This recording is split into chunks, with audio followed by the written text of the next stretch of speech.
Exercise 24. Get ready for the transcription of 100 words per minute. 3, 2, 1, start.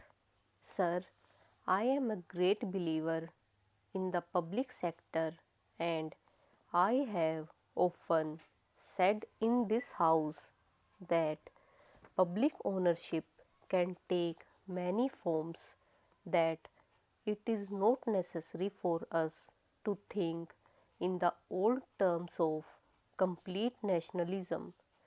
The British Labour Party has, on this question, done a great deal of hard thinking, and I would therefore say that it is a little disappointing to find that the returns from our public sector concerns are on the low side. Actually, I do not think that the public sector concerns should be condemned for that reason.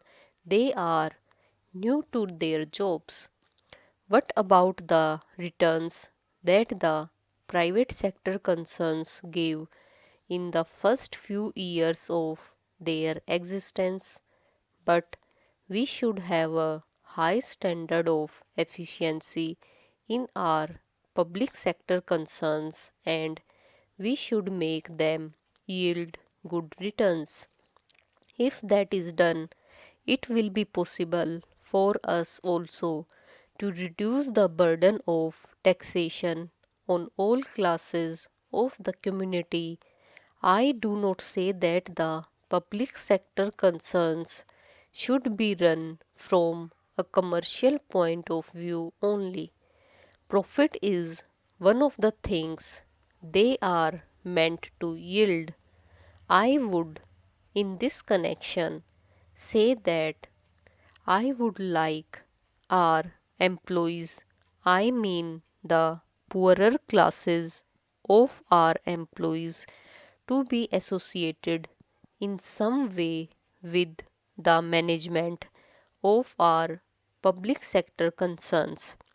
So far as our private sector undertakings are concerned, I have been thinking in terms of co ownership.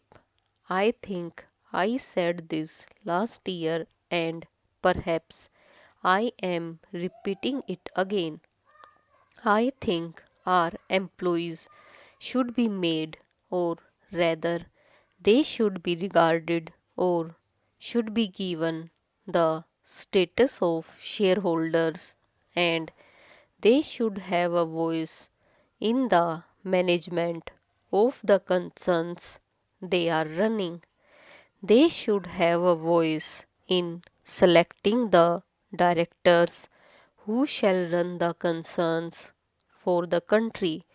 They should have the opportunity to rise to positions of managerial importance in the concern with which they are connected.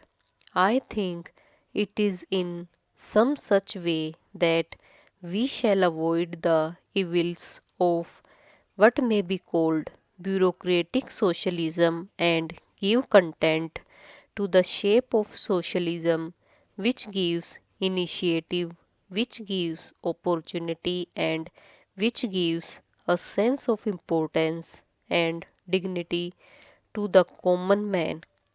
Therefore, our effort should be to eliminate gradually the distinction between the employees and the employer.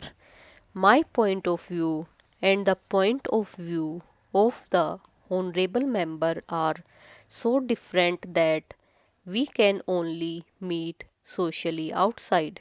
Now, Mr. Vice Chairman, much has been said about foreign capital and foreign technical aid.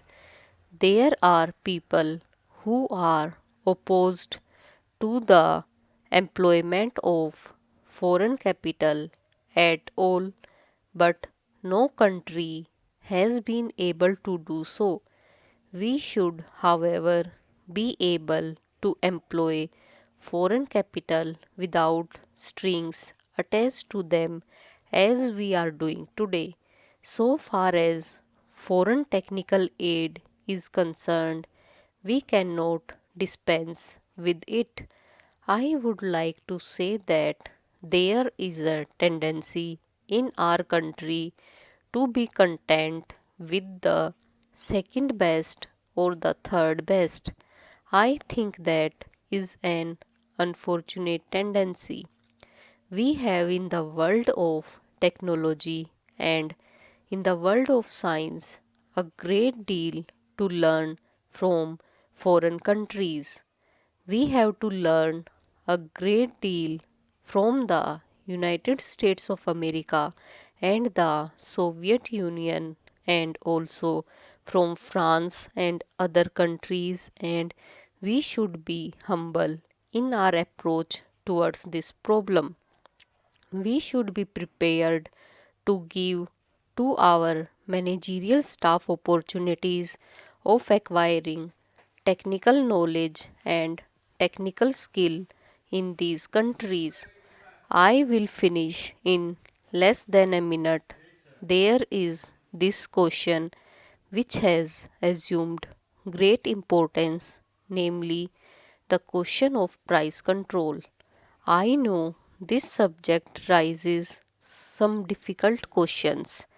We have to consider the position of the farmer who has been exploited for ages by the people of the cities.